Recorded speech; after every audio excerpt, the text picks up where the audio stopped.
Okay, yes.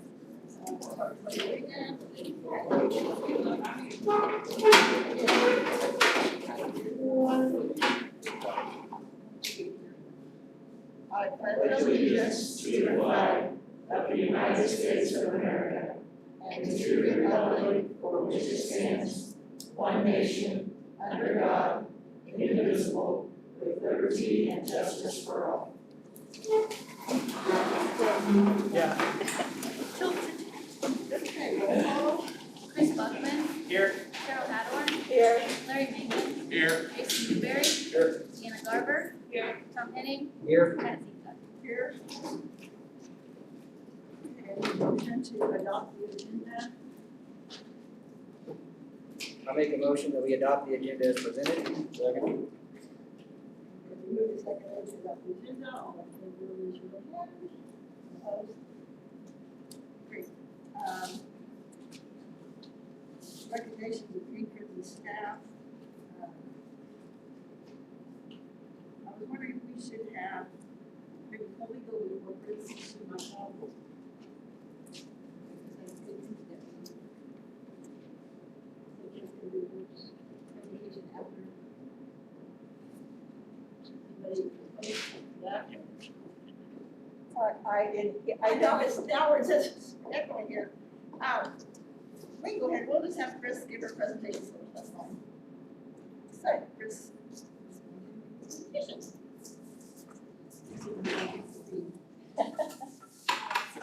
Whoa.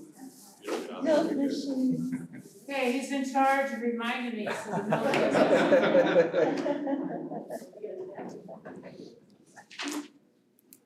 Did I hear you say you wanted me to go? Yeah, go ahead.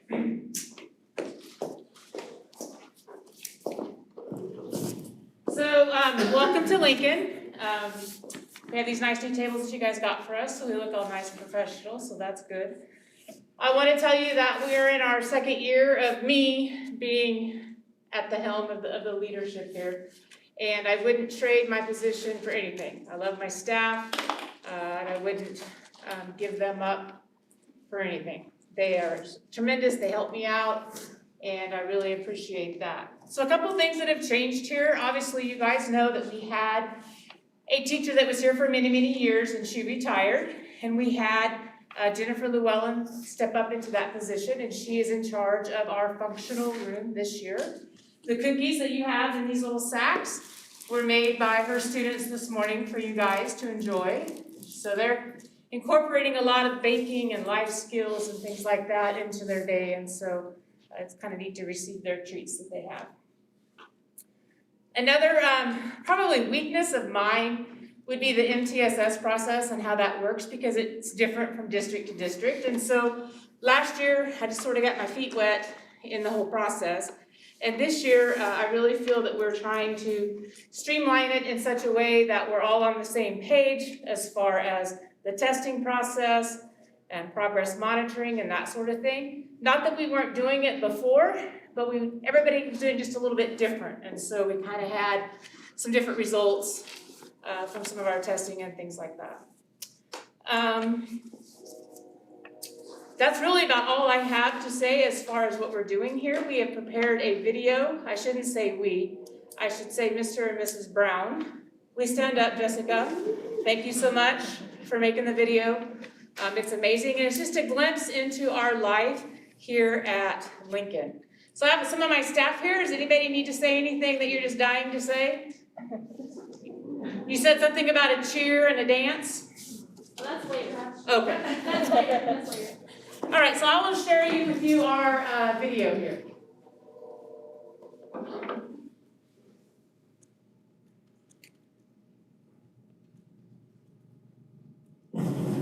Maybe. Santa 1 and Santa 2.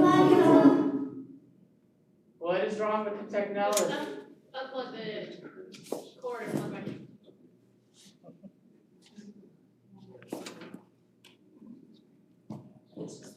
Try this again. We just thought we were ready.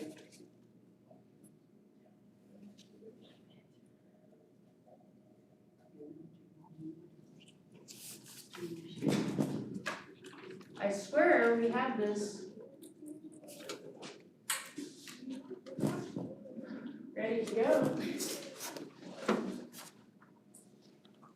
Worley, are you gonna have to come bail me out or somebody? It's coming. Oh, There we go. fine. All right, let's try this again.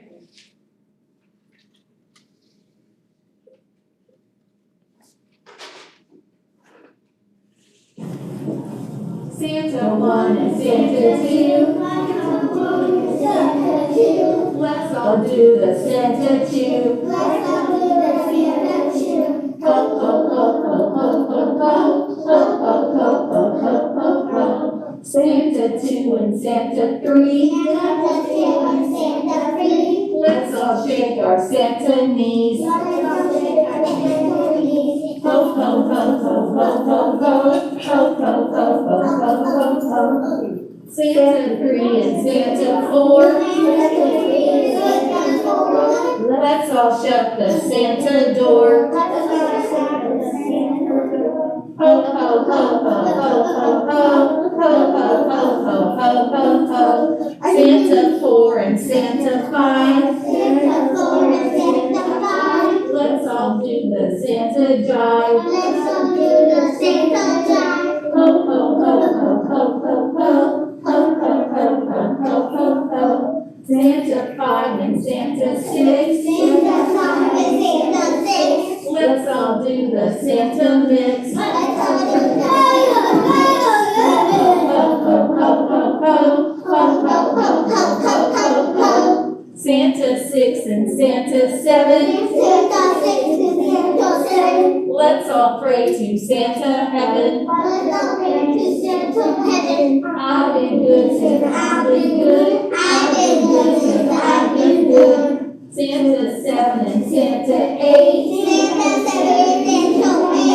Let's all go on a Santa date.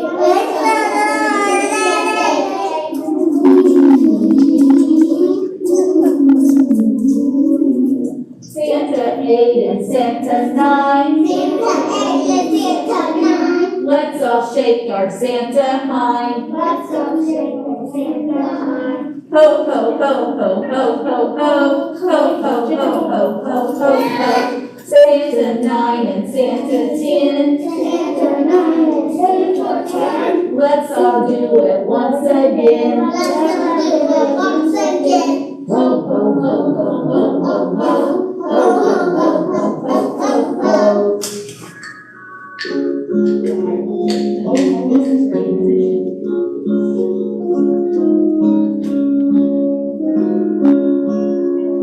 Up on the housetop, ringing bars. How just little Santa Claus. Come through the chimney, lots of toys. All for the little ones' Christmas joys. Ho, ho, ho, to the wood go. Ho, ho, ho, to the wood go. Up on the housetop, down through the chimney, we'll sing it.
In the grass.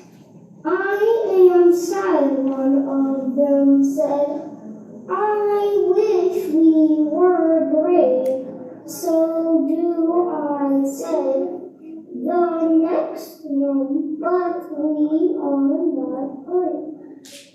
A splash in the grass scared us. We are, yes, said, we're scared all the time. Yes, said the last one, it is sad to be But then there was a big splash in the brook. The splash scared the hares. They ran off to hide as the frog ran. They scared a bunch of frogs. Look, said one of them, the hares.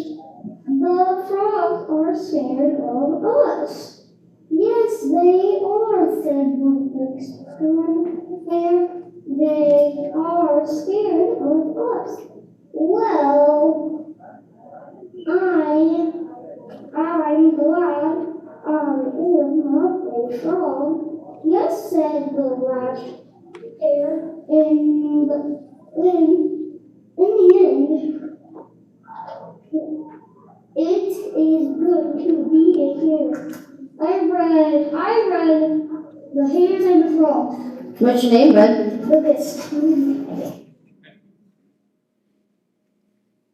What's your favorite part about remote learning? Google Meets because I can see my friends and like with my teachers. My favorite part of remote learning is staying at home.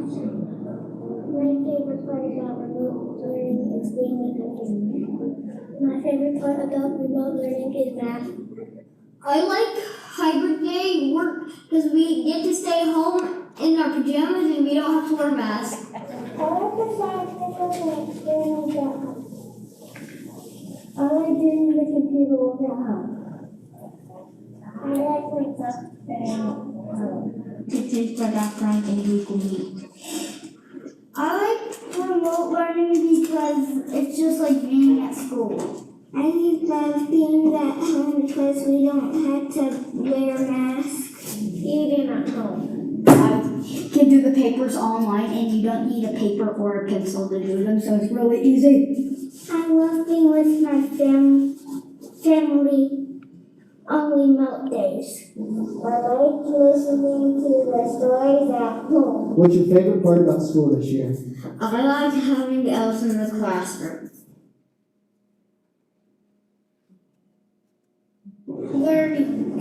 What I like about school is parties. I like Halloween parties, Friday parties, Christmas parties, student month parties. I love parties. I like eating breakfast at school.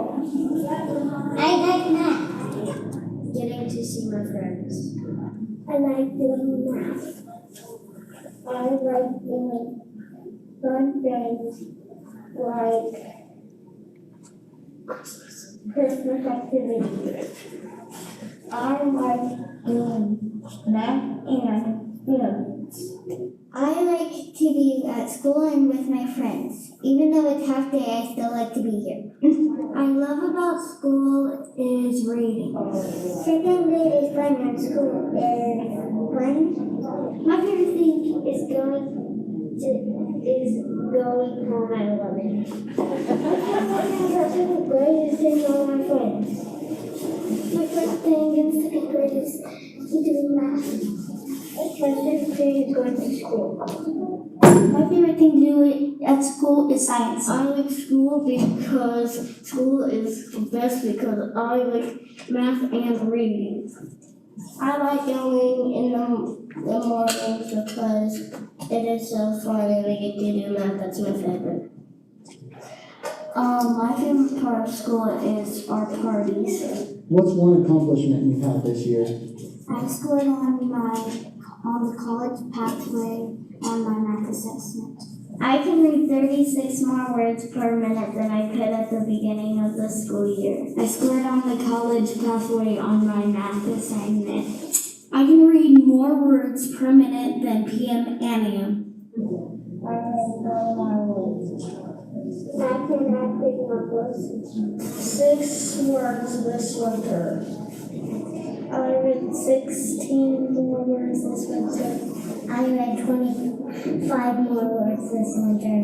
I don't know words per minute. I read 41 more words. I am tier 1 in math. I double my words per minute. I can read 27 more words per minute than the beginning of the year.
glimpse into what's going on at Lincoln.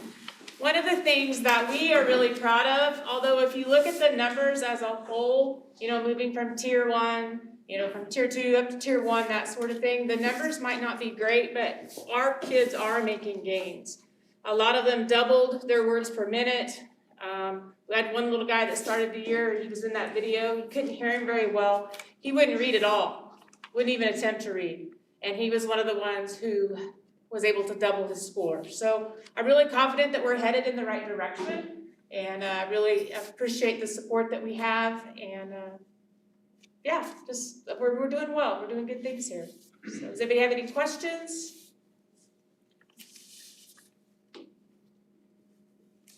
Speechless, huh?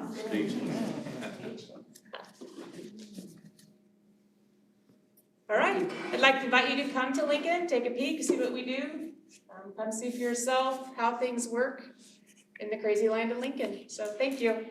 Thank you. Thank you.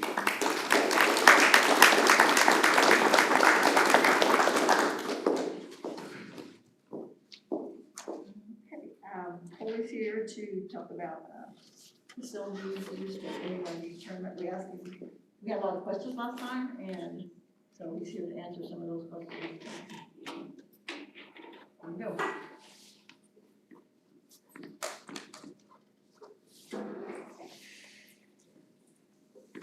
Good evening. I'm Colby Zika, and I wanted to thank you guys for letting us use the gyms for our youth practices. We've been in there one time since last time you guys met, and everything's fine. So, of course, been debating on the MAYB tournament. I think this will be about our 5th year in a row if we do it. I think if you guys are okay with it and you want us to do it, we'll go forward with your permission to use the gyms and with your guidance on how you want us to handle the COVID situation. Makes a typical year makes around $7,000 just on a Saturday. So, and all that money, of course, goes to Crusader Club back to the school system. So, I think it's a really good deal. It's a really good event. We typically have around 30 to 34 teams, and about 8 or 9 of those would be Wellington teams. So a little over 20 teams usually come to town, and they flood all the businesses downtown. And I mean, it's really, I don't know if you've all noticed, but it's a good day for Wellington, really. Showcases our gyms and our schools, and makes us some money. And then our kids love it. My kids are really wanting to have the tournament just because they love playing in it, not having to go to Wichita or Oklahoma or wherever. So, what questions would you have? Would you limit fans like they're doing? I would assume we have to, but What do you think? yeah. The tournaments that are going on now are two per player, 2 per participant. This will be February 20th, so I don't know what everything's gonna look like in another month, but that's the timetable. So Colby, who's kind of the governing entity over the MAYB? I mean, like on our sports that we're doing in the school district, we look to Kasha for kind of guidance. So who would kind of be the guidance of? MAYB is it's an organization or really just a company based out of Newton. Okay. And I would be the tournament director. It's almost like I hire them to promote it, and I'm in charge of it. So they can't really tell me what to do, although I get their liability insurance, in trade of, they get a portion of the entry fees. Okay. We get all the gate, all the concessions, and 2/3 of the entry fee. So ultimately, And they really help me fill the teams. the decision, like, with it being up in the air, would they be making the decision to cancel the tournament, or would that be yours? It's my decision. Your decision, okay. Mm-hmm. Yeah. They're really,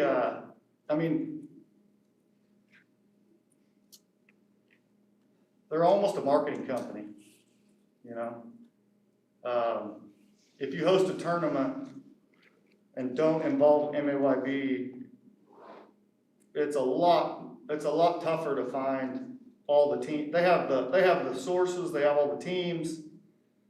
Teams sign up for a weekend, really, and they'll tell them where a good place to go to play is. And there's not, they make sure that there's not one in Wichita when we have ours here. Right. So usually it's Salina and Wellington. And even Salina, a lot of those teams are coming down here because the field house where they play in Salina has been locked up. And so it costs us very little money for them to basically help me run it, use their technology and their website, and they help fill it with teams. So. But like the text that a lot of us received tonight, saying that the game's canceled at the high school, I mean, where would that, I mean, that would be your decision to As cancel? far it as at the whether last- it's canceled or Yeah, not? like say something popped up to the last minute. It would be my decision. Okay. Yeah, I can just cancel it all. If you tell me to, I cancel it, yeah. Mhm.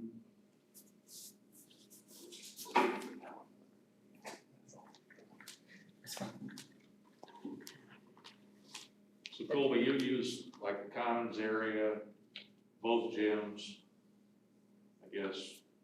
that All is the four, area. all four gyms. Okay. Yeah, I mean, one idea that we've seen since last summer is, we make a rule that says when your team's done, you can't sit around and watch any more games, you gotta clear out. And then the next two teams and their fans come in.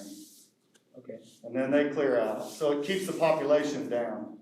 That's the theory, but just this last weekend in North Wichita, it's really hard to enforce, I'll be honest, and there's people all over the place. And now, down in Oklahoma, they enforced it really well, they had a system, so I think it's doable, you know. So I've seen it work, and I've seen them not really care to enforce it, you know what I mean? You sell concessions too? Yeah, normally. Okay. What? We wouldn't have to, we don't make a lot of money in concessions, most of it's gate and. They bring their own stuff, don't they, the teams? They can, yeah. Not like volleyball though. Volleyball brings like a picnic table, you know, yeah. Yeah, And what gyms would you be looking at specifically? both middle school, both high school.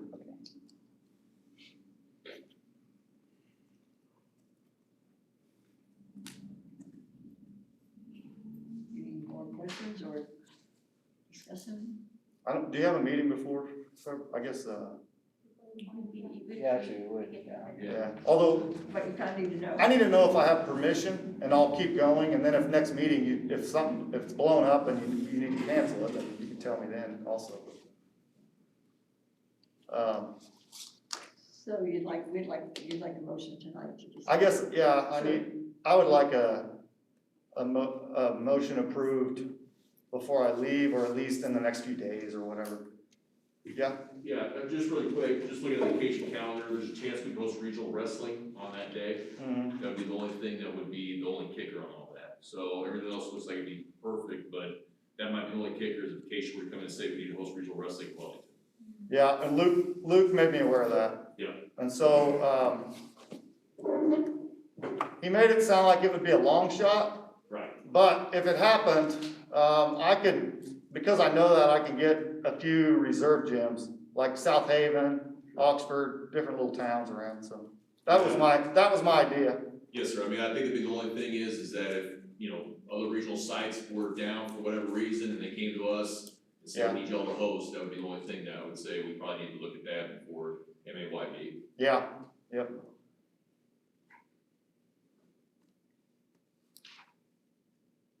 So does anybody want to make a motion now, or do you want to discuss it a little bit later, or what would you guys like to do?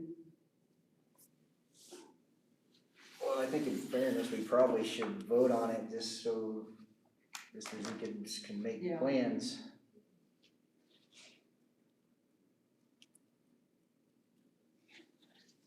I make a motion that we allow the MAYB to use the facility on February 20th. I second. Okay, it's been moved and seconded to the MAYB held the tournament, February 20th. All in favor, raise your right hand. Opposed? Okay, passes 4-2. Okay. All right, thanks a lot.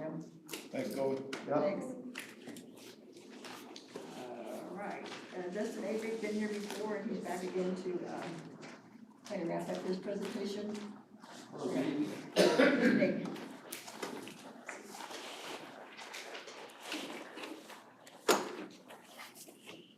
Good evening, everyone. Again, Dustin Navy with Piper Sandler. And just as a follow-up from our conversation, it was like more than a month ago, but it's actually just the first meeting in December, so good to see everyone again. Really just coming back to maybe review some of the information we discussed back in December and certainly ask some questions or clarify any information. There was a lot of data, both from a facility perspective and a financial perspective, shared with the board that evening.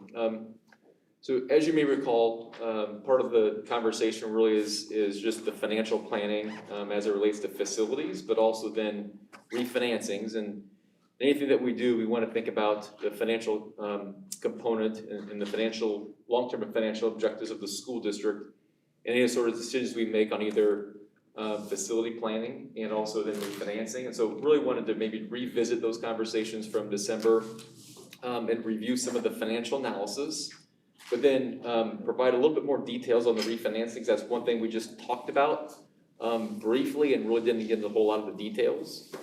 So if you go to tab number 1 of the packet, again, this is the concept related to just the long-term financial plan. And so this first page is a snapshot of what we know today. Okay, so a snapshot of the district's existing bonds and all the variables that are included, and in this case, included in the 2021 budget, which would include state aid, assessed valuations, the existing bond payments, the bond and interest mill levy, okay, and then also your fund balance.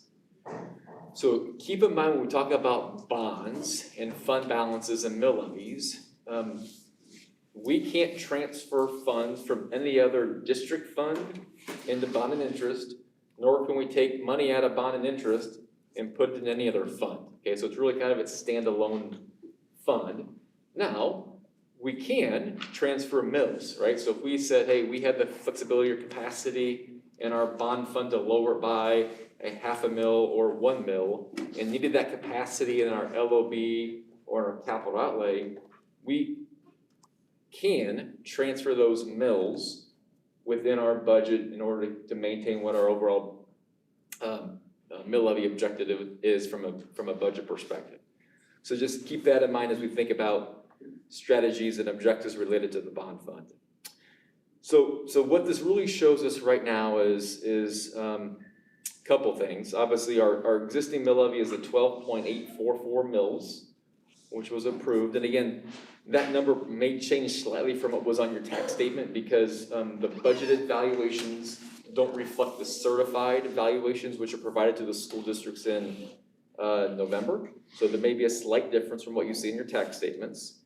But what this shows is that based upon the 12.88 mills, that mill levy is sufficient to make the repayment of the existing bonds. Then as our bonds are retired, our mill levy will drop. So right now the projected drop in the bond and interest mill levy is 2027. Yes, 27. So every year, right? So every year we update and reevaluate the financial plan because every year the variables change, right? Valuations change, state aid changes, fund balances change, budgetary needs may change. So this again is a snapshot of what we know currently.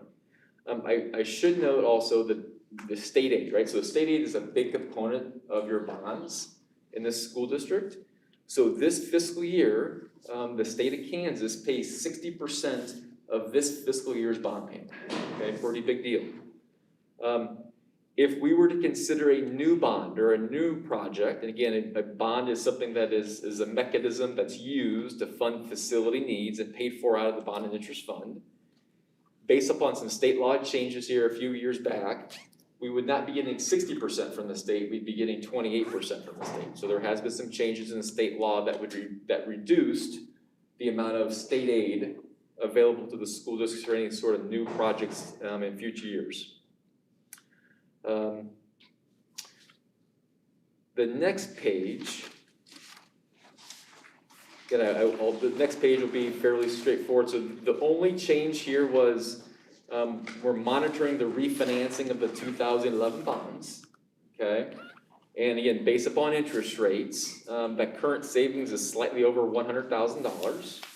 Again, really no drastic impact. The only thing that we did is we reflected the refinancing in the analysis, and you can see everything for the most part stays the same, except that our fund balance increases by what the savings amount is, okay? Now, there's some alternatives, and Tom, you had this question at the board meeting as well, is do we refinance or we just pay with cash? And both are options, right? So as we get, I think that the biggest answer to that question is what is the facility component of the financial plan?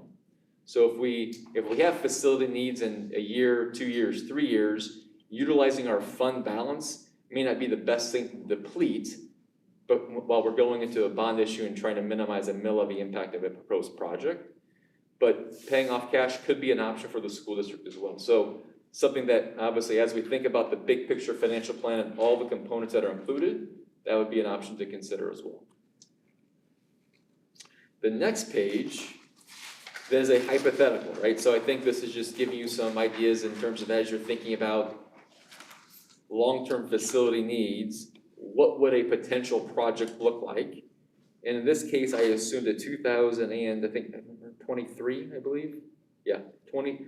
So if we have a potential new project in 2023, okay, what would be the mill levy increase or the mill levy requirement if we were going to finance a new $10 million bond project over a 20-year period?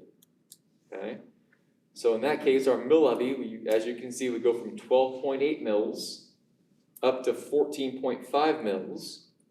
And again, it would remain at that level until we retired more bonds.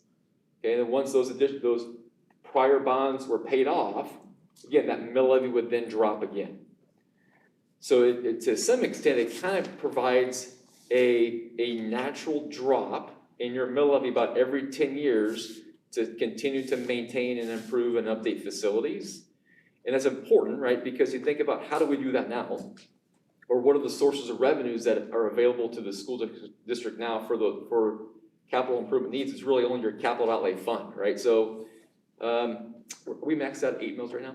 Yeah. Yeah, so 8 mils, right? 8 mils is what, 550,000 approximately, is what you receive every year out of capital outlay fund to make building improvements and to pay certain types of salaries, et cetera.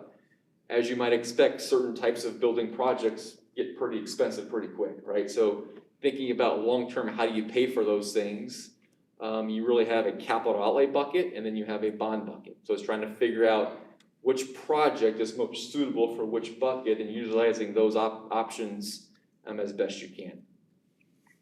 Justin? Yes, sir. What's that 300,000 out there in that one column? Yeah, great question. So with a bond issue and bond sale, oftentimes there's one of two things: investment earnings, right? So we may have a bond issue, and we may it may be a 2-year project where things are done over the summer or throughout the school year to not disrupt construction. You have all that money already sitting in your bank, and it's earning interest, and so we just show that interest earnings being applied to the bond fund. The other components when bonds are sold, oftentimes bidders bid a premium for the bonds. And so we're just showing that hypothetically, if there's a bond sale and a premium is bid, that would go in there as well. Okay. Yep, good question. So that's interest earned. Yes. While Idle, while sitting idle, yes, exactly right. Yep. And it's gonna, that will vary substantially. Good question. So then tab number 2, again, just if you think about what does that mean, right? What does, and this is going to be a little bit, it's going to be a little bit stale here, and I guess I don't think I updated this one correctly. So if you go to the next page, I'm showing what the mill levy increase is for 4.6 mils, okay, which is not correct. It's actually gonna be, it would be less than 2 mills. So just think about, think about almost, having what I'm showing here, and I can get Wendy an updated analysis. But you look at $100,000 home, right, it'd be, $2.50 per month would be the increase related to, approximately a 2 mil increase in bond fund.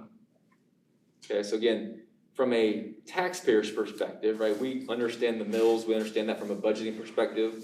We really want to be able to communicate that in respect to what does it mean in terms of the dollar impact it means to taxpayer.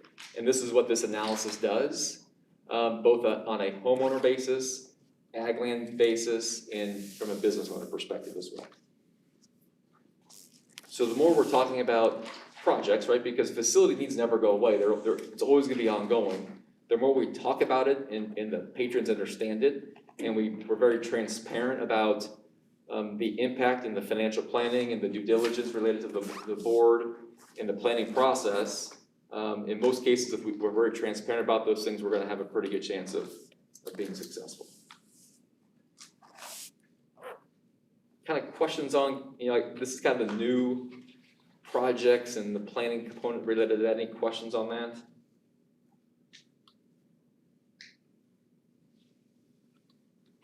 Okay, so tab number 3 gets into some more specifics related to the refinancing component of planning.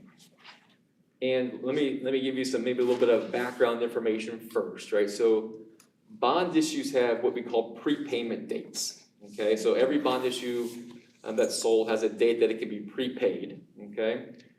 When we do bond issues, most bond issues are done on a tax-exempt basis, which the only thing that means is buyers who buy those bonds, the interest they earn on those bonds is exempt from federal income tax and state income tax, okay?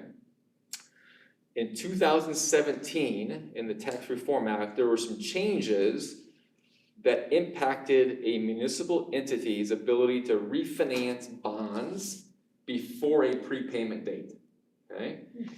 On a tax-exempt basis. So basically the law changed. It says we cannot refinance bonds on a tax-exempt basis before the prepayment date of those bonds, okay? So what that means is you can still refinance those bonds in advance of a prepayment date, but now they have to be considered what's called taxable bonds, not tax-exempt bonds.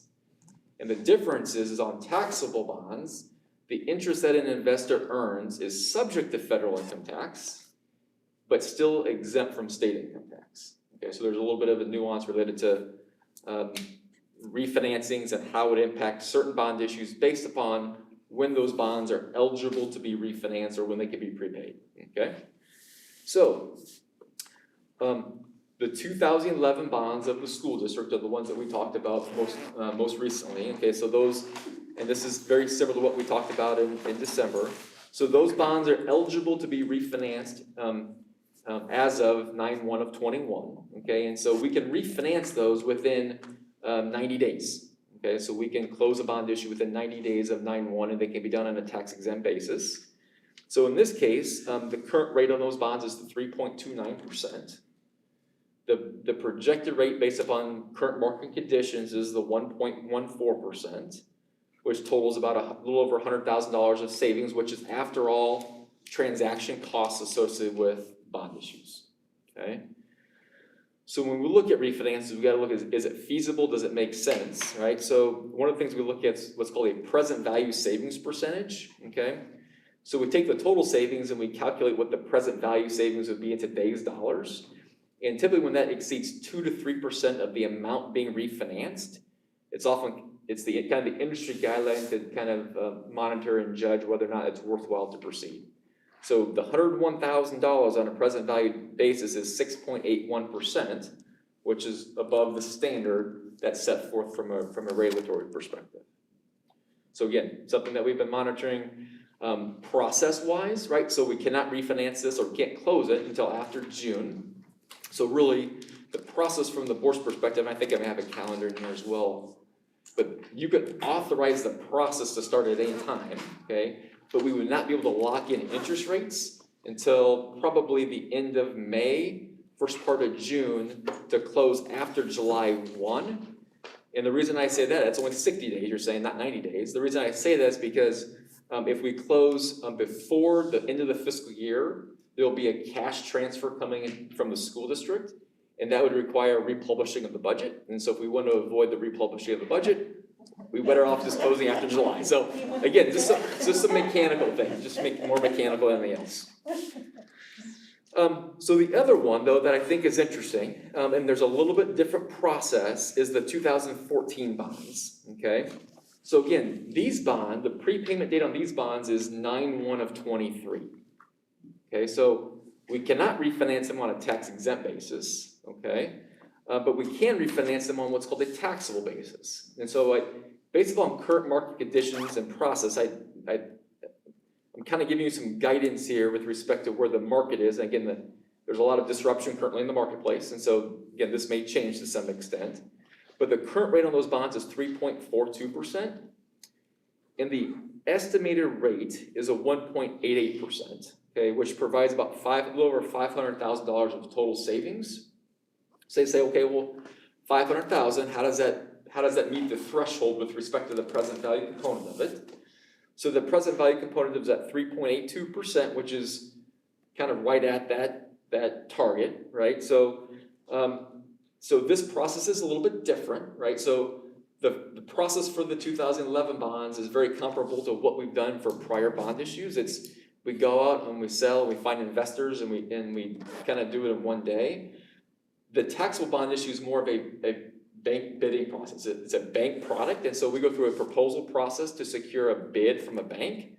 And if a bid comes in which meets the requirements and meets our savings targets, then we proceed with it. If it doesn't, then we don't do anything with it, and we continue to wait until we get closer to the 2023 prepayment date. So it's a little bit different processes is really what it is. And there's been a couple examples where we've done that process, and we haven't got bids back that made sense, and we just stopped it and moved on. So we don't know exactly if it makes sense or if it's suitable until we actually go out and secure proposals or bids from banks. So again, that's kind of the two bond issues, two outstanding issues, refinancings. Again, we think about this again in the context of the financial plan, right? Are we putting ourselves in a better financial position? Are we giving ourselves more budgetary flexibility, mill-levy management options? And obviously with the refinancing that provides savings, the answer to that is usually yes. So there are some districts who don't have facilities. They don't have bond issues that may happen in 2, 3, 4, 5 years. In that case, an option would be well, why don't we prepay our bonds earlier, right? So rather than letting our mill levy drop, we would say, let's keep our mill levy the same or lower it, and let's accelerate the repayment of our bonds. Okay, now, in this case, if there's considerations with projects, I don't think that's an appropriate solution given where you're at. Again, just throwing that out there so you're aware of what all those strategies are. Okay, tab number 4, sorry. Okay, it is the details, so it's pretty thick, right? It's 20 plus pages long. I can go through this, so everything that I talked about was in the summary. If you'd like me to go through the pages, I'm glad to with respect to the refinancing, but I wanted to leave in here so you had the details and the numbers of what goes into the $101,000 savings. But again, I don't want to take up 20 more minutes. I'll leave it up to you if that's something that you would prefer that I go through. I think I'm personally okay. Yeah, right. Okay, just go to the count timeline? Yeah. Okay. Well, again, if there's questions as you review that, I'm more than glad to go through those pages with any of you. So then, Dustin, yes, sir. are we gonna do both the 2011 and the 2014? So I would tell you that I think the 2011 makes complete sense right now. I do. I think that's the right approach. And this timeline on tab number 5, Larry, is what that schedule looks like from a timing perspective. The 2013 bonds, I think it's something that we don't know unless we try. Again, there's no commitment on behalf of the school district if we don't get proposals back that make sense. It may be something that we try the process. If it doesn't work out, there's no harm, no foul. It's hard to know what the answer is until we actually go through the process and secure proposals to see what options are available to us. But the 2011 bonds, we probably ought to Yes, sir. go Yeah. ahead and do it. I think it makes sense. And that's what this process is. That's what this outline, this tab, number 5, Okay. that timeline outlines the 2011 bonds. The 2014, Larry, and correct me if I'm wrong, we go to a bank because it's taxable. And we're sitting right at 3.82, I think, was the percentage, and the industry standard is between 2 and 3%. So we might not get any takers for the bond, so that's why we have to take that out to the marketplace where the 2011 would be a tax exempt, which should go through. Good. And it's plus it's at a higher, 6, I think.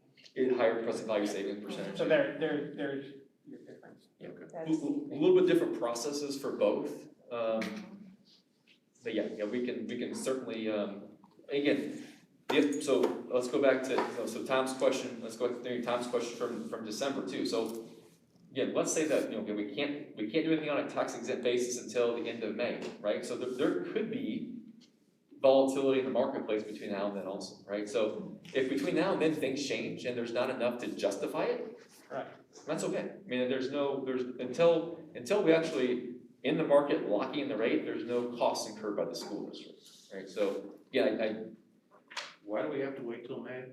on the tax exempt. So it's the federal law that we can only refinance within 90 days of that prepayment date on a tax exempt basis.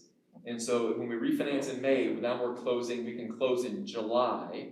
So we're within the 90 days and we're also in the next fiscal year, so we're not having to republish a budget. Okay. Now the 14th can do anytime. Okay. So what were we looking at refinancing before? Which, 11. 2011? Yes. 2011. Okay. Yeah. That's when we met in December. Yeah, that's what I thought. Yeah, that was what we focused on, and the reason I brought up the 14s is we actually got a proposal on a different school district, very comparable, and so based upon those rates, we plugged it into this issue, the 14 issue, to see what the savings would be, and it was enough where I thought we should at least have the conversation about what this may look like, but knowing that we don't know if we're gonna proceed until we know the actual proposal to this particular school, if any, and that's the thing, we don't know. So not to pull you away from your presentation, but you're only making the money off of the refinance side of it, the bond purchase, or do we have a contract with you, a retainer?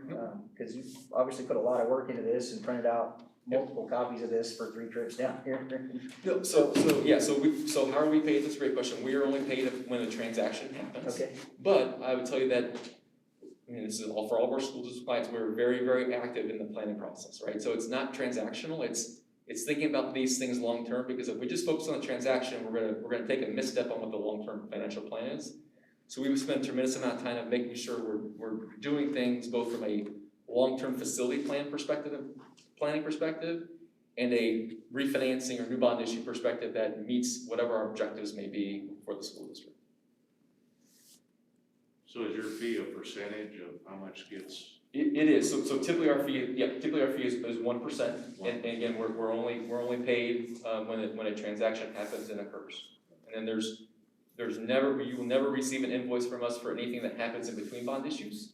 And we're very active, obviously, in the budgeting process and things that go on outside of the actual transaction, So if let's say hypothetically, we do vote for the 2011 refinance, do we expect to see one of these from you like every year, or would you wait till the 2014, No, these are always updated, yeah, so. Okay. You mean like the financial plan? Yeah, Oh, yeah, so every budget year, new state aid figures come out in June. New valuations come out the end of June, first part of July. Wendy starts her budget documents probably around the first part of July. Yeah. As she's working through her budget, we have all that information and we're sending her the updated financial plan, number one. And then number two is, in the bond budget, there's code 5, 242, code 62, we're then reviewing and helping Wendy with updating those documents accordingly to make sure that they align with what the financial plan is.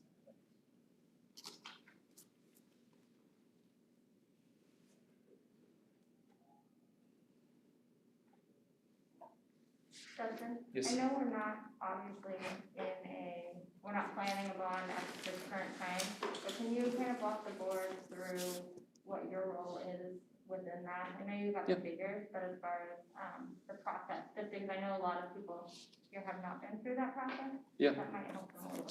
So, from a bond planning, and project planning perspective, very, very comparable, right? So the first thing that you as a board really want to understand is, what's the financial impact to us as a district and a community for various bond amounts? And again, tonight I used $10 million as an example, but as you go through that facility assessment project, the very first thing that we're usually involved way before the facility process begins, because you need to understand the financial implications of whatever it is you may be considering. Then as you go through that facility process, you may be getting a facility master plan report that has, hey, if we want to do X, Y, and Z, it's going to total $6 million. If we want to do this option, it may be $7 million. If we want to do option D, it may be $20 million, right? We're then developing the financial plan and giving the financial details that correlate to what you're receiving from a facility assessment perspective, so that way you can then balance facility needs versus facility costs. And then once that process happens, we're the ones coordinating helping you coordinate the bond election and the process to get voter approval.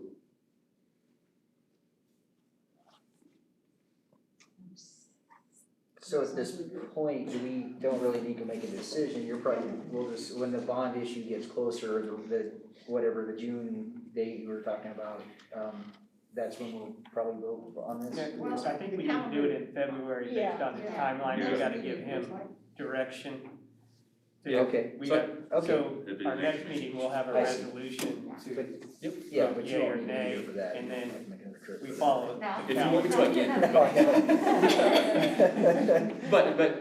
can. Yeah, so I think you're right, Chris. I think the next meeting will be, so we'll have the formal resolution prepared. That, again, the formal resolution is, it's not binding, it just allows the process to start, okay? And so we'll have that available for both the 11 bonds, and if you want to discuss if we should have that available for the 14 bonds, we can make it kind of combined into one.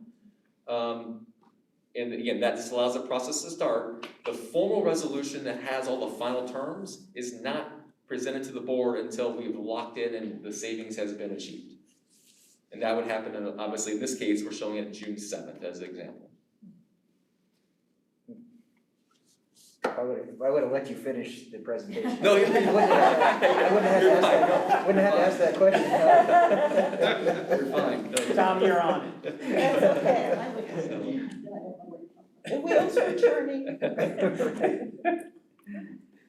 Yeah, so I know there's a lot of numbers, a lot of information. I hope there's a little bit of a refresher from December, but it's, again, there's a lot of things we don't control, right? We don't control the biggest thing, which is interest rates. Yeah, it's just, this is part of it, so. Well, you made it so I kind of understand, so I appreciate that. I'm glad, yeah, thank you. I'm glad you did go through 20 pages, and everything you said before, I kind of got a grip on that. Appreciate all this information. Thank you, Pat, I appreciate that. Yeah, good. Perfect. Thank you, good to see Thank everyone. you.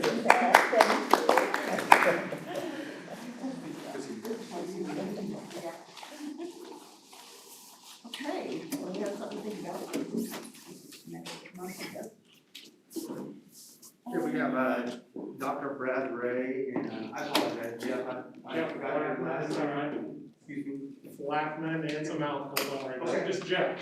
Right, so we're here from Energy Solutions Professional, and Mr. Hatfield visited with you last month, a little bit on what their services would be. So we were asking them if they would come, and they graciously said yes, they would. I need a tech person. Thank you. So with that being said, I'll just turn the floor over to you, gentlemen, and you can fill us in. Thank you. While Dr. Kern is getting that set up, Dr. Ray is a former administrator here in the Wellington School District, so you might recognize his name. Not his face. Welcome. Yes, can't recognize his face with the mask on. With the but, face, with the mask. Yeah. Really, he's got a lot more. Welcome back. Tammy Gowdy. Yeah, you're right. Former student from Great Bend, when I was an English teacher.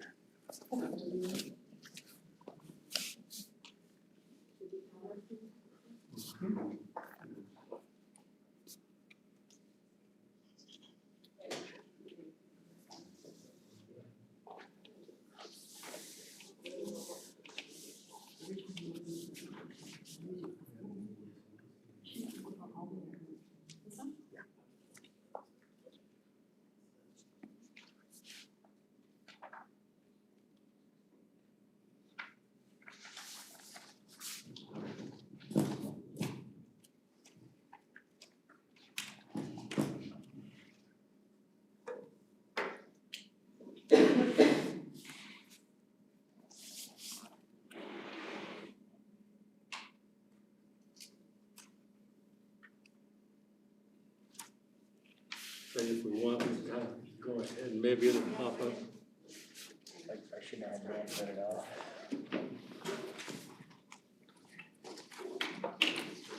You get them all packets. Yes. This big thing.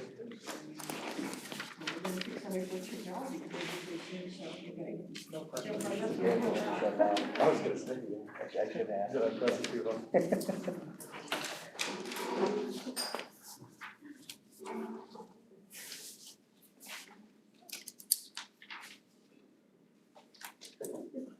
It's gotta be the cord, not the heater. Probably that flash drive that Dr. Ray gave me. Yeah, that's what it is. It's from 1990. Yeah, that's right. Back when we had our own flash drives.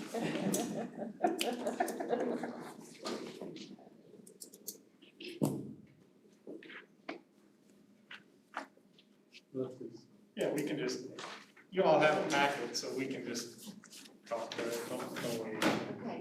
Yeah, thank you.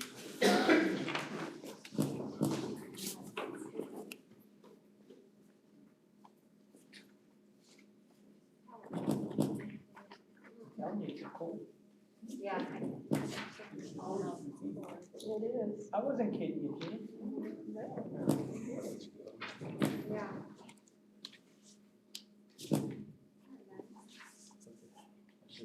Before. It's a good thing we're not middle schoolers right here. You I'm know? gonna break, I'm gonna There'd break be a mine lot up. of bad behavior going on. Just make sure, so. We truly can just go ahead.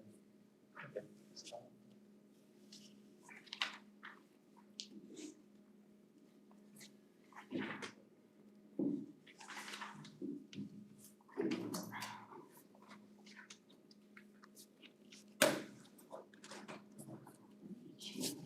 Kelly, this doesn't count towards our 5 minutes, does it? You're on the top. I'm on the clock. Now, as a son of a pastor, you can't ask me to give a sermon in less than 5 minutes. Right, great, good point. Good presentation.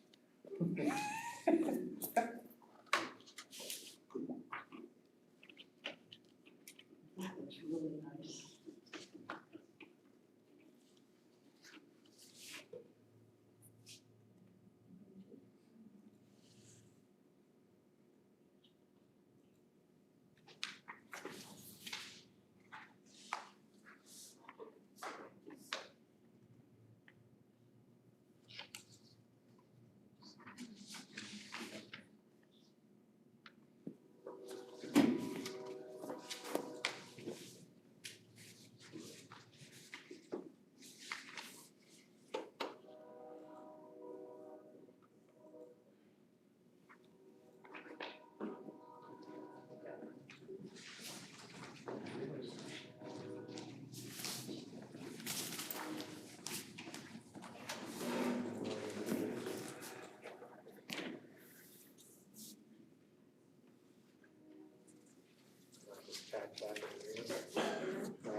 Okay, we will go ahead. Just a couple things. First of all, this is School Board Appreciation Month. And I appreciate, probably more so than a lot of folks, what you do as school board members. I've done it for 18 years and attended many a school board meeting. And what you guys have to do now is by far harder than what I ever had to do as a superintendent. You know, when you're talking about extended learnings and what you're gonna do with kids, and this, even the video today where you're starting to talk about tiers, and you're teaching kids. You know, besides everything that's going on, that's because of the school board. So again, you know, thank you for what you do. And Jeff and I were at a meeting today, and we were just kind of, oh man. Then we got to see the video today. You know, Jeff, I don't know about you, but I've had a pretty good day now after watching that video. You know, and kind of what do I like about school? You know, I liked finance and I liked facilities. And that's what I get to do now. So what we're going to do in the next. You're weird, Brad. You know, I'll tell you how weird I am. I like school finance. I like going through your budgets. You know, I've spent a lot of time going through your budgets. I love that kind of stuff. And you're right. I am weird. I am weird. This is Jeff Flackman. Jeff is the owner and president of Energy Solution Professionals. What we're going to do is we're going to tell you a little bit about ESP. We're going to explain what energy performance contracting is, and then it kind of goes along with what you just talked about. You know, you at the board, you're looking at ways to do things with money that's really not there, and you have to create ways to do things with money. And this is another way. So with that, there you go. Thanks. Well, it took a while, but here we are. You know, I think, first of all, why would you guys bother listening to us, right? So we're going to tell you a little bit about our company and what we do and so forth. One of the main reasons is Brad's here, right? So, but that's an example of who we are as a company. We have a broad array of personnel on our team, mostly engineers. I am one. Most of our other folks are engineers. But we also have folks that specialize in doing field work and collecting data. We've been doing it a long time. We've got a bunch of certifications. Most everybody on our team, like Dr. Ray, has a bunch of alphabet soup after their names, more so than I do, but we're qualified. We've been doing this a long time. We've been focused, we are based in Overland Park, Kansas, and we've done a lot of work in Kansas and throughout the Midwest, just to give you a flavor of kind of the projects we've done. We've been around for 14 years. You can see that around the Wichita area and Winfield and Wellington here, we've done a lot of work. And that work is focused around facility improvements and helping our clients understand how to redirect money that they're currently sending to their utilities to investment in their facilities and in their constituents, whether it be schools, would be for students and so forth. We've done a lot of work for hospitals and universities and so forth. Who we are as a company, we're totally independent, we're streamlined, and we're transparent. And we live and breathe that every day. That's how we believe we bring value to our clients. And the independent nature means that we don't have an agenda. Our agenda truly, maybe you can tell with Brad a lot more so than me, but I've got a lot of gray hair. We've been doing this a long time.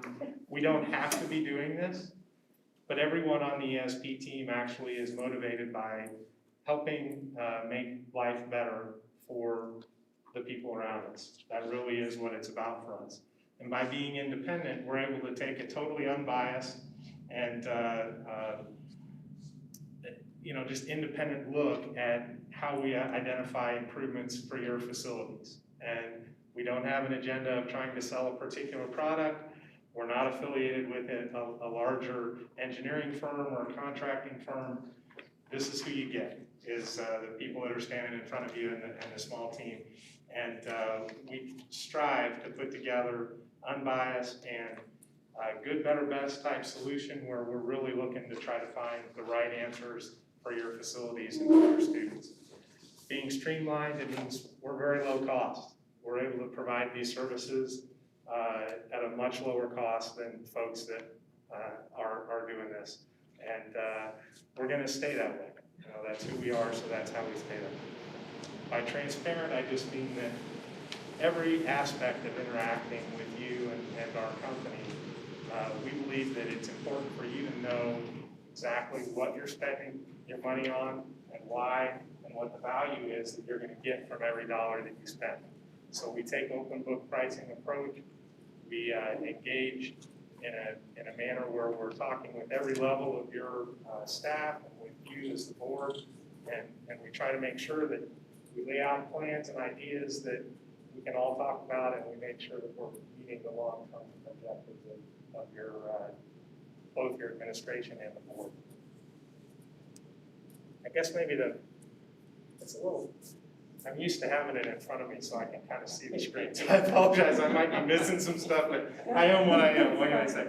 I think maybe the main thing about who we are and how we're different is that the whole concept for us is that we're striving to help you secure the best quality at the lowest cost, so that every dollar you spend is invested back in you and your students. And that really is what our primary focus is. Maybe the most important thing about who we are is what we do. And this, have any or all of you heard of energy performance contracting? Is that a term that's familiar or unfamiliar? Unfamiliar? Okay. I will tell you that we're. We've had some things over the years, a long time ago, and then, so, I don't know, do you what you do, but I know it's changed so much. Yeah, and so, fundamentally, energy performance contracting is a tool, procurement tool that was developed in order to help public entities redirect money that's going to the utility company and be able to invest it in your facilities. And the objective is to make sure that you are obtaining facility improvements in a budget neutral way. So you don't have to go out for a bond issue, you don't have to go out and get extra money. You're taking money that right now is going to your utility company. And if you implement energy saving facility improvements that reduce the amount that you're spending on utilities, you can redirect those dollars to pay for the improvements in your facilities. Does that make sense? So from a fundamental perspective, why would anyone not want to do that, right? It allows you to be a better steward of the resources that you have, and it allows you to get more bang for your buck for your students. Unfortunately, with everything that's really good, if it's applied improperly, it can really be a mess, right? So we strive, because of who we are and the way that we go about doing things, we strive to make sure that this great concept becomes a terrific way for you to secure these improvements. One of the things I will say about is, you know, your normal way of procuring stuff might be to go and engage a designer and an architect and have them put together a plan, and you decide, oh yeah, that's a good plan, and then they put together specs, and they go out and get bids. So there's a pretty long process to get it, right? That process takes a lot of time, and it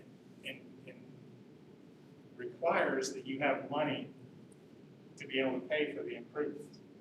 This process is designed to allow you to put together a plan, get costs and savings right away, and understand from a guaranteed perspective what the cost is, what the savings is, and what the financial impact is, so that you can do the work today with these, again, with this money that is supposed to be going to your utility company, but you're going to invest it in yourself, okay? The way the process works is actually pretty similar. You develop, you implement, but then the thing that's a lot different about it is that we have to verify the results and guarantee both the cost and the savings. So it's a really low-risk way for you to secure improvements within your facilities. The ESP approach to this concept, the development phase, it's a little different than a traditional, the way an architect would come in and look at your facilities and give you a, here's what I think it would cost, right? Instead of doing that, we actually do a design build approach where we'll put together conceptual scopes and performance specs, and then we get contractors to come and we will secure actual costs, so we know when we're done with our development phase, we're telling you this is what it'll cost. In a parallel path, we will have been evaluating your utility bills. I apologize, I'm a little claustrophobic, and so when I stay in the mass for too long, I start to hyperventilate a little bit, and I'm getting there, so I'm sorry. Here we go.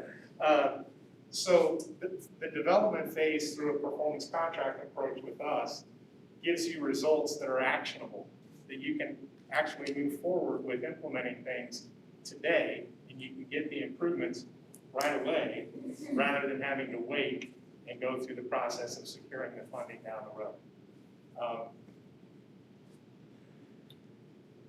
Is there, I think the develop and implement, that's pretty much the same, but the verifying is a situation where we have to measure and quantify for you that what we said we were going to achieve is actually secured. And if the savings don't materialize, then we have to write a check to cover that difference. And so it really is a low risk for you as the school board to be able to secure some improvements today. So you would look at our utility bills and see some places where we might save, get some money by doing a project. That's right. So, and it's a combination of understanding what you're spending today by looking at your utility bills. We also come, and remember I said we're a bunch of engineers, so we're kind of nerds. We enjoy this. We come in and we'll take field measurements to quantify how much you're spending on lighting, how much you're spending on heating and air conditioning. And then we break it down to, well, if we replace the lighting, we'll save this much. If we replace the boiler, we'll save it. And so we actually quantify and identify all the areas where there is savings potential. And then we put together a plan for, this is what it'll cost, this is what it'll save, so there's a good return on investment, or maybe there's not, right? And we put that whole list together, but candidly, as an example, I don't know if you do, because I haven't been in your facilities yet, but if you have a leak in your roof, that's going to cost a lot of money, but there's going to be very little savings, right? So it's not going to be a good return on investment. But if you have to get it done, one of the benefits of this tool is we might identify that your lighting or doing some savings on your heating and air conditioning would generate a really good payback, which then could create a funding stream to pay for not only the lighting, but also the roof, right?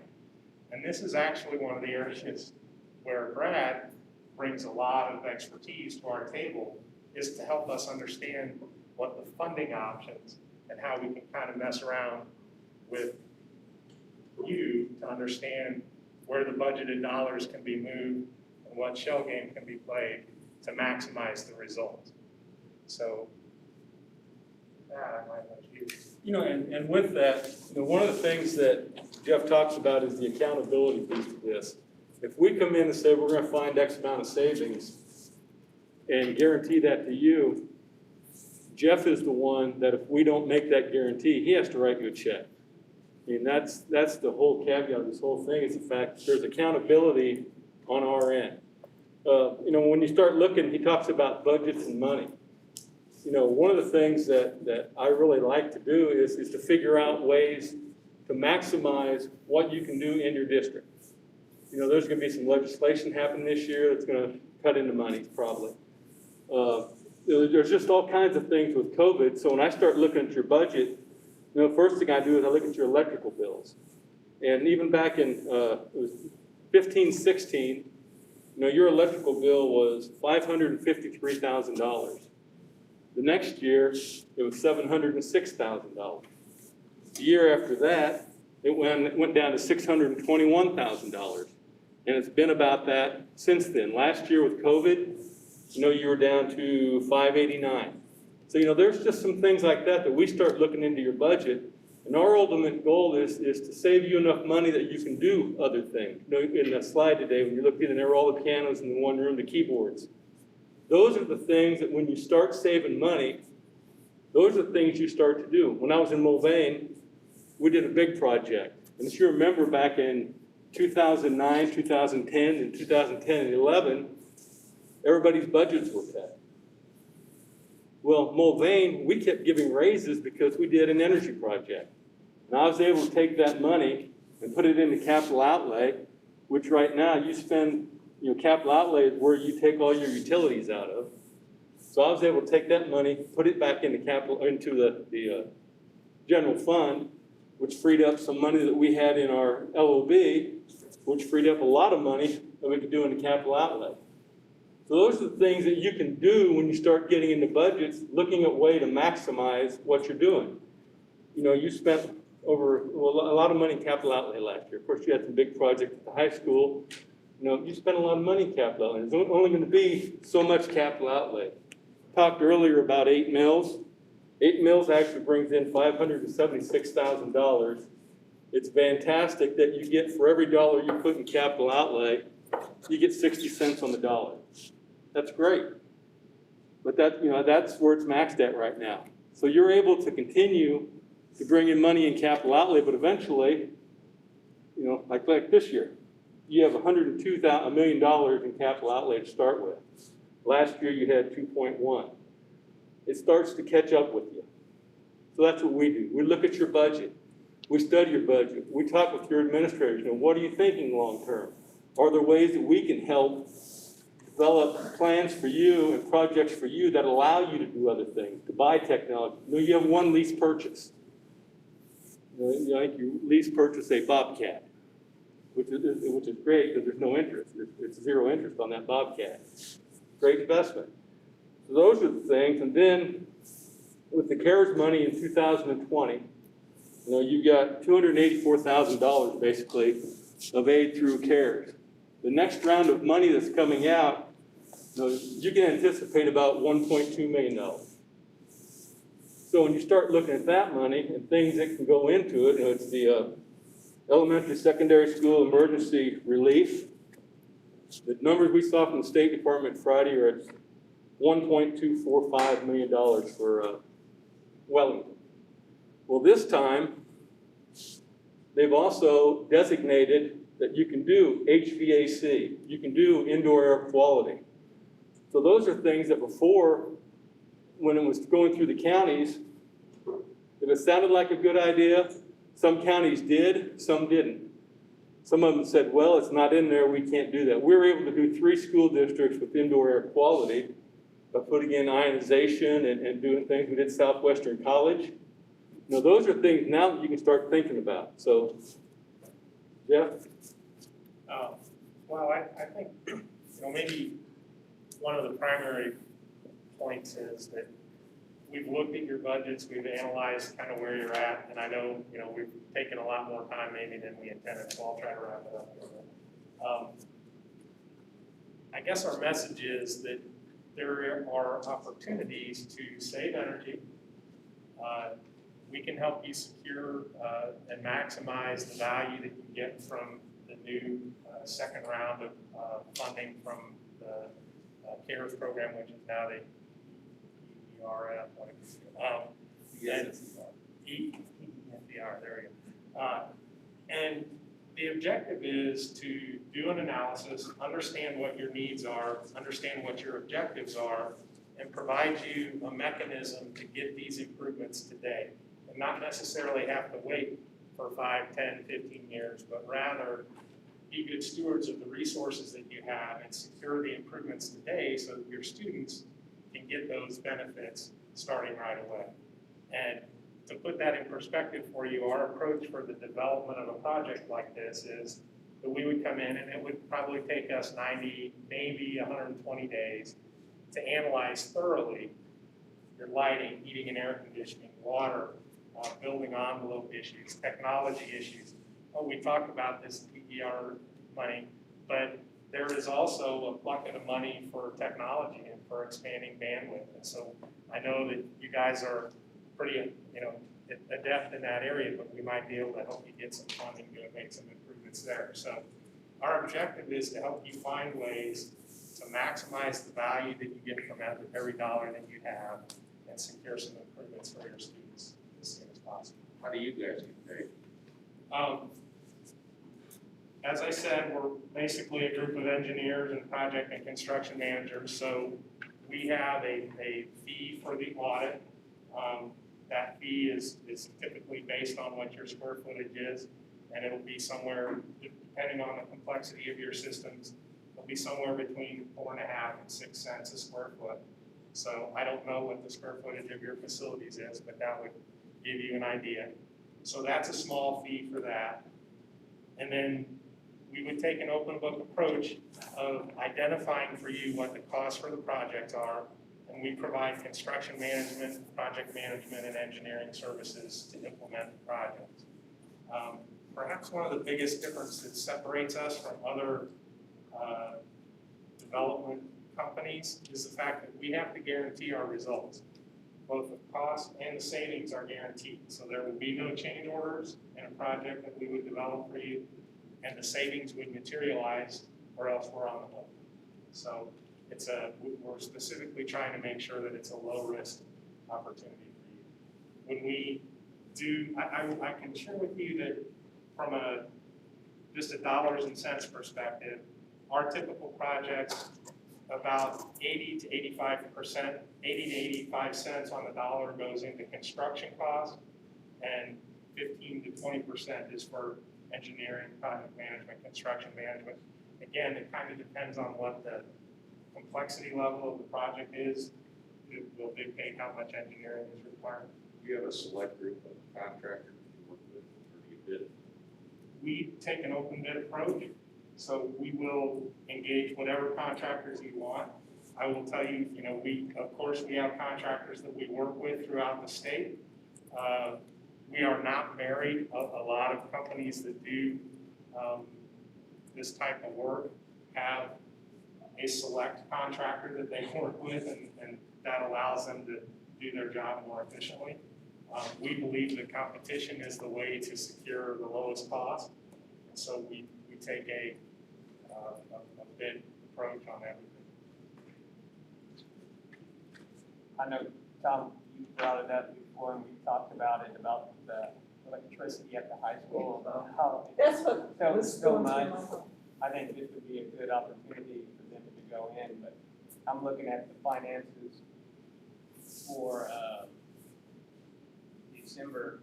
It was like $24,000 at the high school compared to 63 at the middle school. Obviously, there's a difference in square footage, but you're looking at 4 times as much.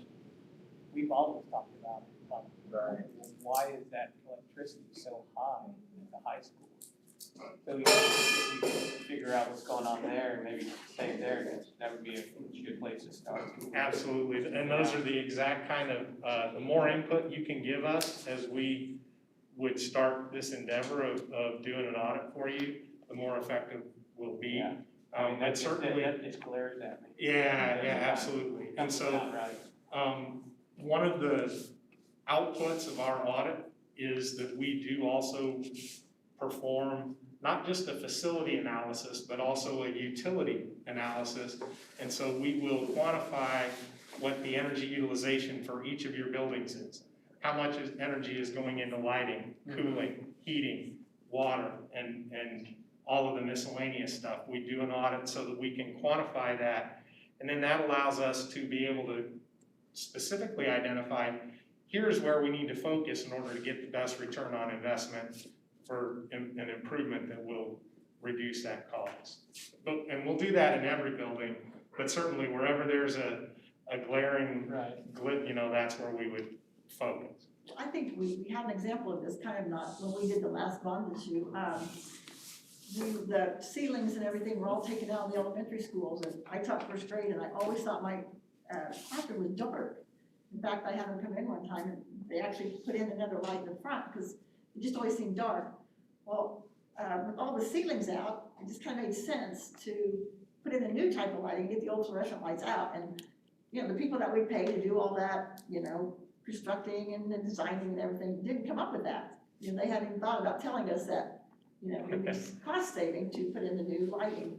And so we used, the overrun money, or the, you know, the money that you set aside for things that come up, and we went ahead and did that in elementary school. And they, at that time, someone, you know, we had to figure what it would save us by doing that.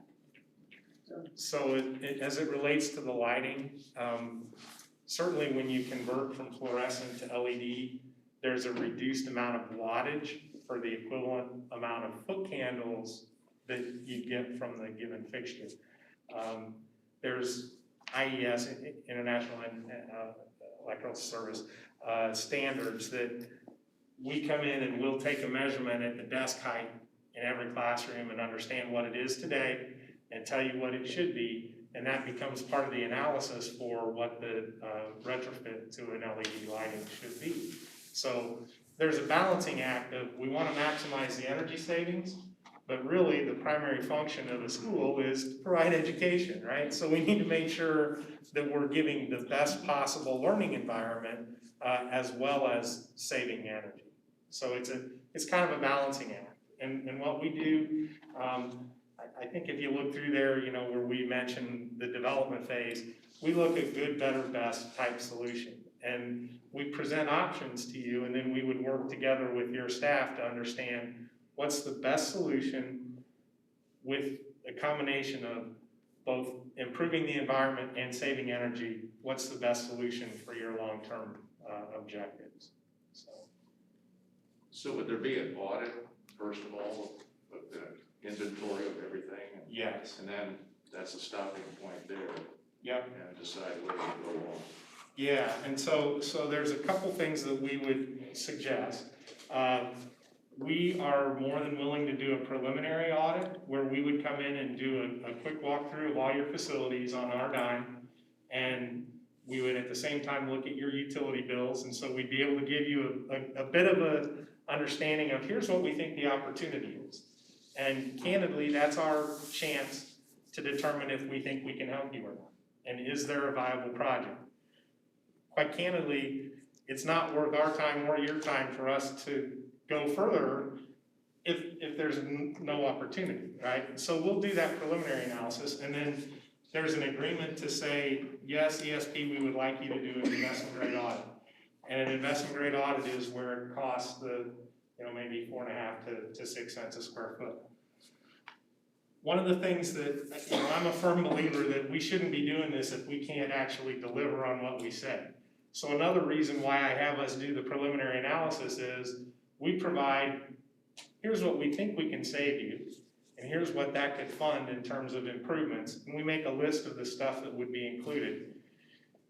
When we do the investment grade audit, if we don't come up with a project that is self-funded and is at least in the realm of reasonably close to that preliminary analysis, don't pay us, because that's on us, we made a mistake.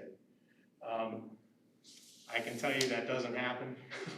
We have earned our gray hair, so when we walk around, we know whether we can help you or not. And if we can, we'll tell you and we'll be in the realm of reasonable. But, and then once that audit is completed, then you have the choice, and you will have been given not thumb in the air budget numbers, but firm, fixed, guaranteed costs, guaranteed savings, and a whole laundry list of improvements in each building. And then you decide, do you want to move forward with implementing a project or not? And we would help come up with a funding mechanism to help you get there by working through your budgets and understanding, you know, how we could help you secure some payment. Okay, well, thank you guys for coming, and we certainly have a lot to think about. Yeah, that was a lot of information to No, take in. it was good, appreciate it. I'm not sure if me talking energy in Wellington, if I was the middle school principal, we'd walk every day from the middle school to the high school, and they had air conditioning. And I'd come back and my staff would be saying, come on. So I was kind of responsible for us having window air conditioners at the middle school, so been there before here. Thank you. Thank you. Good to see you, Brad. See you all. Okay, Next, moving on, we have, new committees for the coming year for, we need to get new members on. It's virtual learning, facilities committee, negotiations, policy committee, wellness, and food service. Virtual learning, I think was called technology last time. No, this is a new one. That's okay, oh, this, Yeah, this is different. but we took away technology. Yes. Okay. So, we'll be looking at virtual, a Sure. virtual school. But we did have a technology one in that. Yes. Okay, I thought maybe it was just replacing it. I was on the wellness last time. Who was on the policy? It was Deanna and. No. So it looks like, Policy was Chris and I. Okay. and we had Larry on facilities, and Deanna and Jason on negotiations, and Pat, you were on wellness, and food services also new. Okay. And food services probably because we're going to be looking at a new contract or, maybe the companies possibly go with. So, yeah. I know wellness just had one person, policy had two, negotiations always has two. It's a good idea to probably have the same people that have been trained or not, but we'll just take, I'll do volunteers? food service. You'll do food service? Yeah. Well, I wonder what, good I idea. have no idea. Maybe I made I was thinking contracts for facilities, OPA before, so All right, I'm pretty knowledgeable on it. I'd like to stay on negotiations. that's a good, well, you had the I training, and that's a great idea.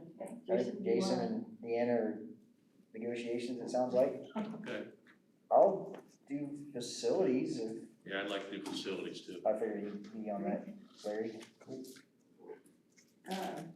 You need to be on one or two to kind of balance it all out. Well, you have to be on, like, if your negotiations and something else, you know, you can be on two. Last time everybody's on something at least. I would do policy again and virtual learning. I would like, I could do two. Policy is Number arbitrary, when you're on the math doesn't add up. because Michelle basically. I'll do virtual learning with Carol. Yeah, there's 10 spots and 7 of Did us. you want another person on food service? She said pretty detailed, Chris is pretty knowledgeable, I imagine. Yeah, it's completely up to you guys. I eat. Well. I think the recommendation was one for food services. No, I never conversations on this one, we did. Well, we met one time. That would have been different just because, COVID was recent. Yeah. Okay, you're gonna have at least, okay,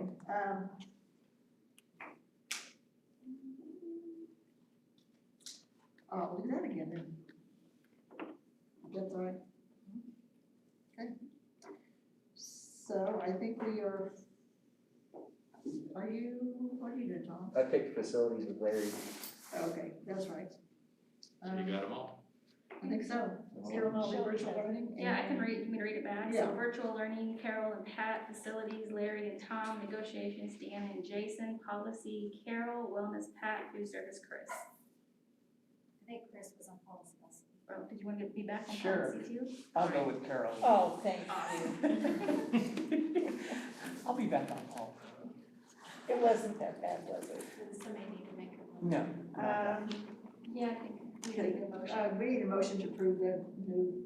I move to approve the committee assignments as Shelby read. Second. It's been moved and seconded to approve the committees as read. All in favor, raise your right hand. Changing, all opposed. Okay, thanks. Now, election of officers. Need a vice president and a president. So we will open the floor for nominations. I'd like to nominate Jason Newberry for president. I'll second that. Any others? Okay, been moved and seconded to have Jason Newberry as president for the coming year. All in favor, raise your right hand. All opposed? Okay.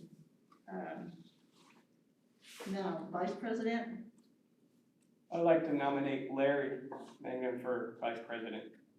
I'll second.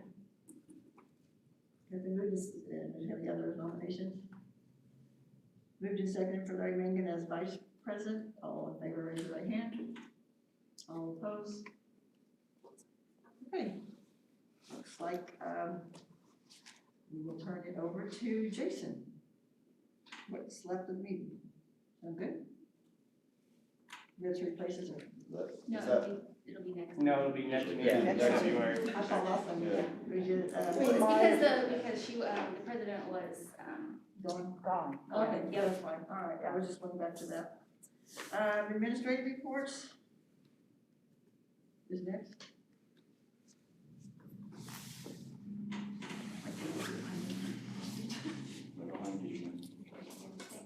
Okay. Any reports, they're on, please.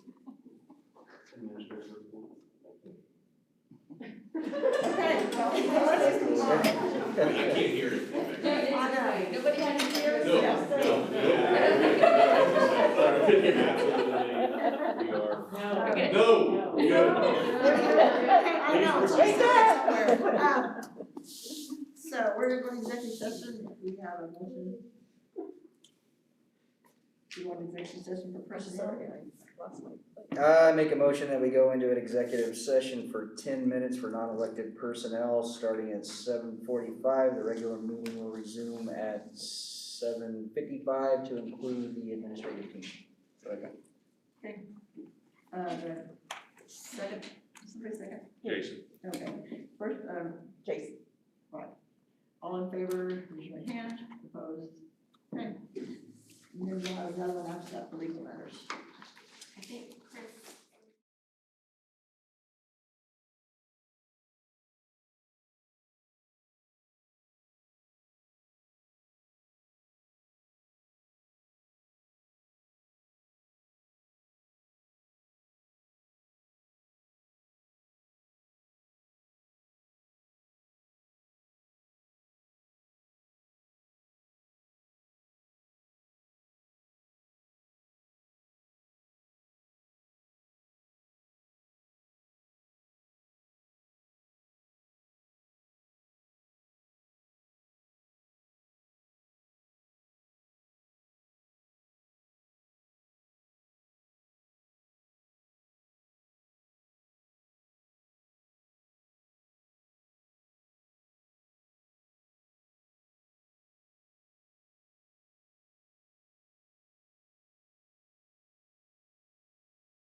All right. I make a motion that we go into executive session for 30 minutes. We'll take a 4-minute break. The regular meeting will resume at 8:30 to discuss legal matters to include the administrative. Second.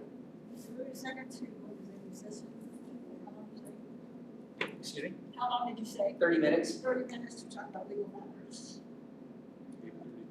Yeah.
it could work out. Was it?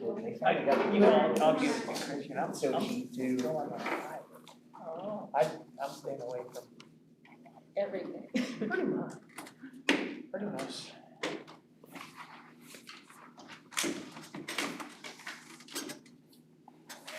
I need some. Been doing it since August. Have you lost a lot of weight? It happens, I know. When we got Christian off at, Yeah, you guys wanna look at that? Nebraska. We couldn't get it. Not right now. I can't find it. I'll come and grab it. I'll come look at it at the office. And we drive it home at the time, so. It's out of my truck, I was just. And you weren't running? No, I was just eating whatever I could. And then I'm like, Okay, we're back in regular session. We need to,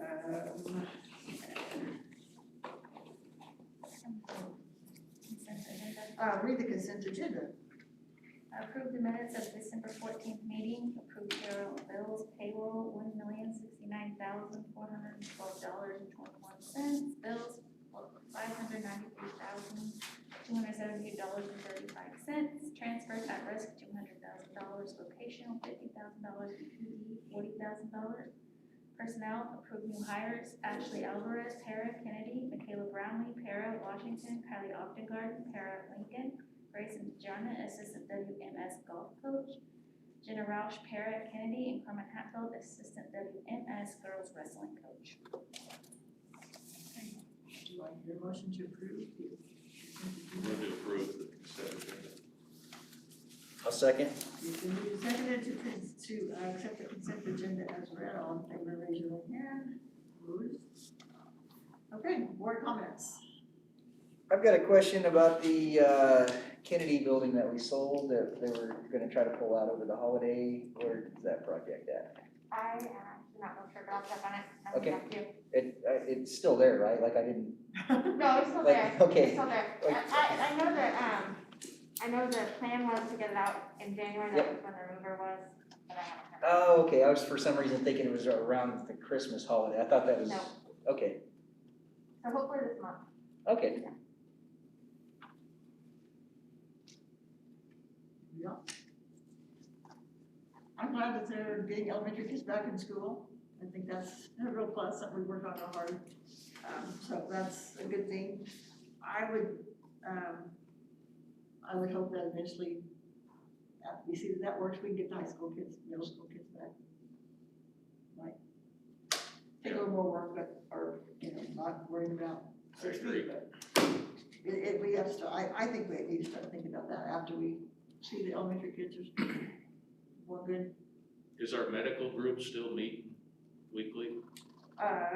We're just getting the report from, the numbers are the same thing that are, I guess comes from the health department, but. We got the numbers today. Yeah, I don't know that they're necessarily, I don't think they are because we decided that we're staying,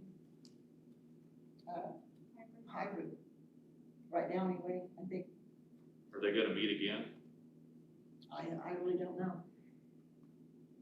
I would think unless we're thinking about making a Yeah, change. yeah, that's how I was thinking about it. If there's no more comments, we adjourn.